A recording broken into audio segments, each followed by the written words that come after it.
Hello everyone, good morning and welcome back to my daily blog. তো সকাল সকাল চলে এসেছি পুরীতে। তো পুরীর সেই দৃশ্যটা তোমাদের তুলে ধরলাম, যে সকালে সূর্য উদয়ের যে দৃশ্যটা হয়। তো আজকে আমাদের ছিল ডে ওয়ান। তো ডে ওয়ান আমরা কিভাবে সেলিব্রেট করেছি, কিভাবে এনজয় করেছি, পুরোটাই তোমাদের সাথে শেয়ার করব। তো আমরা প্রথম দিনের কাজ ছিল পুরীতে জগন্নাথ দেবের মন্দিরে পুজো দেওয়া, আমাদের ফার্স্ট ডেতে কাজ ছিল। তো সবাই আমরা সেজে গুজে চুড়িদার পরে কুর্তি পরে বেরিয়ে পড়েছি মন্দিরের উদ্দেশ্যে। এখান থেকে মন্দিরটা কিছুটা দূরে, বেশ কিছুটা। তো আমরা এখান থেকে হেঁটে হেঁটেই যাব আমাদের হোটেল থেকে।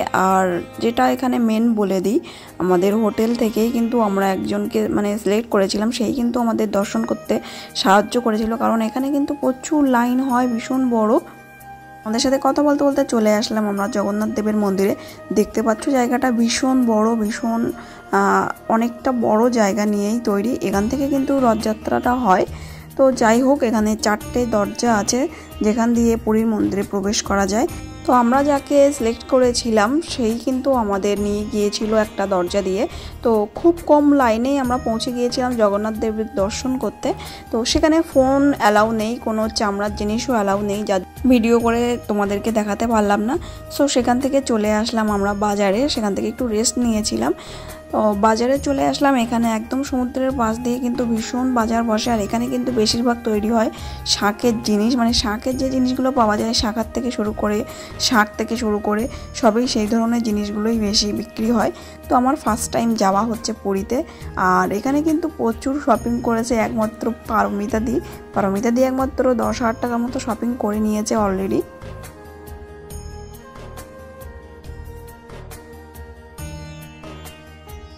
আচ্ছা, আমি একটা প্রথম ব্লগ করেছিলাম যেটা কলকাতা থেকে আমি ডাইরেক্ট পুরীতে এসেছিলাম। সেই ব্লগটা কে কে দেখেছো বলো তো? তো ব্লগ একের পর এক আসবে। আমরা 2 থেকে 3 দিন ছিলাম, সেই ডেগুলো পুরোটাই তোমাদের সাথে এক এক করে তুলে ধরবো। এক ব্লগে আমি কিন্তু সব ভিডিওগুলো দিচ্ছি না, কারণ সেটা অনেক লং হয়ে যাবে। আমি চাই না সে অত লং ভিডিও করতে। তো অবশ্যই আমার চ্যানেলটা সাবস্ক্রাইব করে দিও, যারা ফেসবুক থেকে দেখছো তারা ফলো করে দিও।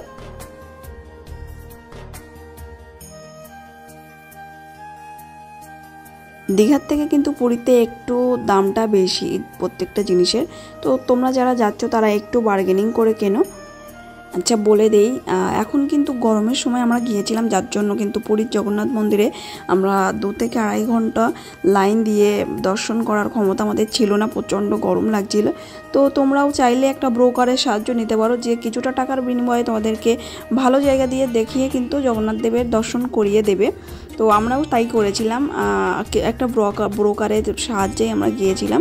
তো আমাদের একদম অল্প সময়ের মধ্যে পুরোটাই মন্দিরের মধ্যে অনেকটা জায়গা সবগুলো দেখেই কিন্তু আমরা বেরিয়ে এসেছিলাম। তো তোমরাও তাই করতে পারো গরমের সময়, কিন্তু ঠান্ডার সময় গেলে লাইনে দাঁড়িয়ে গেলেও খুব একটা অসুবিধা হয় না। সমুদ্রের ধারে ঘুরতে গেলে বেস্ট সময়টা হয় বিকাল থেকে সন্ধ্যের যে টাইমগুলো, এইগুলো সমুদ্রের ধারে বসে থাকার সেই দৃশ্যটা উপভোগ করার মজাটাই আলাদা। তো আমরা সমুদ্রের ধারে বসে বসে সমুদ্রটা দেখছিলাম, প্লাস আমরা একটু চিকেন পকোড়া খেয়ে নিচ্ছিলাম ওখান থেকে। তো দেখো রাত্রে সমুদ্রটা জাস্ট অসাধারণ লাগছে। এখানে একটা বাঁশের টাওয়ার করা ছিল, তো তার উপরে উঠে পুরো দোকানগুলো সব দেখা যাচ্ছিল, পুরো মার্কেটটাও দেখা যাচ্ছিল। ব্লগটা আর বেশি লেন্দি করব না। তো পরপর কিন্তু আমার ডে 2 ডে 3 ব্লগ চলে আসবে, তো অবশ্যই কিন্তু একটা লাইক করে দিও।